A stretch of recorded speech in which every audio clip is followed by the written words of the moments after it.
लखी गुलाम शाह में भी बंद पियल स्कूल अञा ताईं खुली न सघिया, जंहिं करे शहरी सरापा एहतजाज आहिनि ऐं मायूस आहिनि। रिपोर्ट करे रहियो आहे हिदायतुल्लाह महर। पूरे मुल्क अंदर कोरोना की लहर बाद सिंध की तालीम के ताला लगी विया। कुछ अरसे लाइ खोलिया विया पर वरी स्कूल बंद करे छॾिया। स्कूल बंद हुजण करे शागिर्द स्कूल का महरूम थी विया, पर वालदेन सख्त परेशान आहिनि।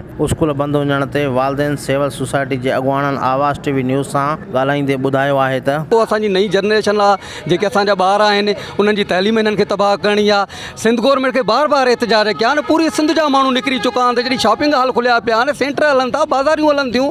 उनखां अलावा तव्हांजा स्कूल यानी कि बंदि, इहो अजीब सुवाल आहे। कंहिं बि क़ौम खे पोइते करिणो आहे, उनजी तइलीम पोइते कयो, त सिंध गवर्नमेंट उहो ई कमु करे रही आहे। वरी बि असां चऊं था त असांजा स्कूल खोलनि, जीअं नौजवान असांजा पढ़ी पवनि ऐं उन बहितर मुस्तक़बिल तरफ़ अचनि। टिनि सूबनि जा स्कूल खोलिया पिया आहिनि। सिंध में ही स्कूल बंदि लॻा पिया आहिनि। सिंध सां ही ज़ाती दुश्मनी कई थी वञे। सिंध में ॿारनि जी तालीम बिल्कुलु पहिरियां ई तबाह हुई, उनखे बहितर तबाह कयो थो वञे।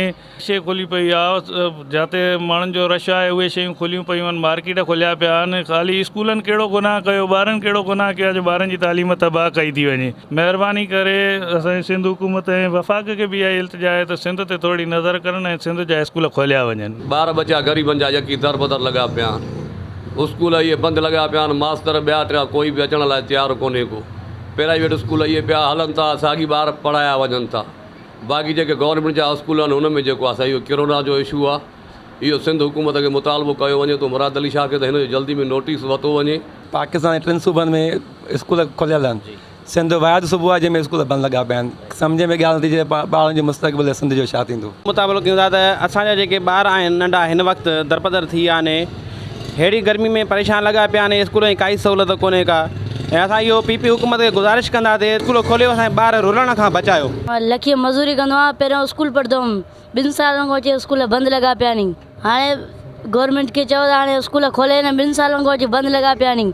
असां पाण मज़ूरी था कंदा हुआसीं। स्कूल खुलिया त पोइ स्कूल ई वेंदासीं, ॿियो काॾे वेंदासीं। ऐं ॿारनि जी पढ़ाईअ जो मुस्तक़बिल ख़तमु थी आहे। ॿार सॼो ॾींहुं रांदियूं था कनि। उहा ईअं सम्झो 20 साल जेकी तालीम आहे असांजी सिंध जी, उहा तबाह थी वई आहे। हाणे हुकूमत खे वसारनि खे अपील आहे त इन्हनि ते एक्शन खणी स्कूल खोलनि त तालीम जी तबाहीअ खां माना मुल्क बचे। अगवाननि जूं ॻाल्हियूं ॿुधियूं हिननि फौरी तौर ते सिंध गवर्नमेंट खां मुतालबो कयो आहे त स्कूल खोलिया वञनि ऐं शागिर्दनि जो मुस्तक़बिल बचायो वञे त जीअं हू स्कूल वञी सघनि। हिदायतुल्लाह महर, आवाज़ टीवी न्यूज़, लखी गुलाम शाह।